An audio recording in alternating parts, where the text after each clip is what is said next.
وزیر اعلیٰ سندھ سید مراد علی شاہ کی زیر صدارت اجلاس۔ وزیر اعلیٰ سندھ مراد علی شاہ کی زیر صدارت وزیر اعلیٰ سیکریٹریٹ میں اجلاس منعقد ہوا، جس میں انہوں نے چڑیا گھر کی حالت زار بہتر بنانے، پارکنگ، داخلی اور خارجی راستے تبدیل کرانے سے متعلق بریفنگ دی۔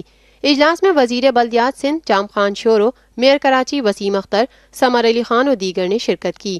وزیر اعلیٰ سندھ نے اجلاس کی صدارت کرتے ہوئے کہا کہ چڑیا گھر کو ماڈل زون بنانا چاہتا ہوں، جس کے تحت آپ کی تجاویز کی ضرورت ہے، اسی وجہ سے آج اجلاس طلب کیا گیا ہے۔ انہوں نے کہا کہ چڑیا گھر کی بہتری کے لیے تجاویز پر تفصیلی غور کیا جا رہا ہے۔ وزیر اعلیٰ سندھ مراد علی شاہ نے بتایا کہ میرا دورہ چڑیا گھر انتہائی اہم رہا، بعد ازاں میں نے اس کی تعمیر نو کرانے کا فیصلہ کیا۔ انہوں نے چڑیا گھر کا ٹوپوگرافیکل اور ماحولیاتی سروے کرانے کا حکم دیا۔ وزیر اعلیٰ سندھ مراد علی شاہ نے کہا کہ کراچی والوں کو بہتر تفریحی مقامات فراہم کرنے کے لیے سفاری پارک کو اچھا بنانے کے لیے بھی اسکیم بنائی جائے گی۔ دوران اجلاس وزیر اعلیٰ سندھ سید مراد علی شاہ نے میئر کراچی کو مخاطب کرتے ہوئے کہا کہ آپ بھی سروے کرانے میں ٹیم کی مدد کریں، جس پر وسیم اختر نے جواب دیتے ہوئے کہا کہ کوشش کریں گے کہ جانوروں کو کہیں اور منتقل نہ کیا جائے۔ واضح ہے کہ گزشتہ روز وزیر اعلیٰ سندھ مراد علی شاہ نے کراچی والوں کو صحت مند تفریح فراہم کرنے کا عزم ظاہر کیا تھا۔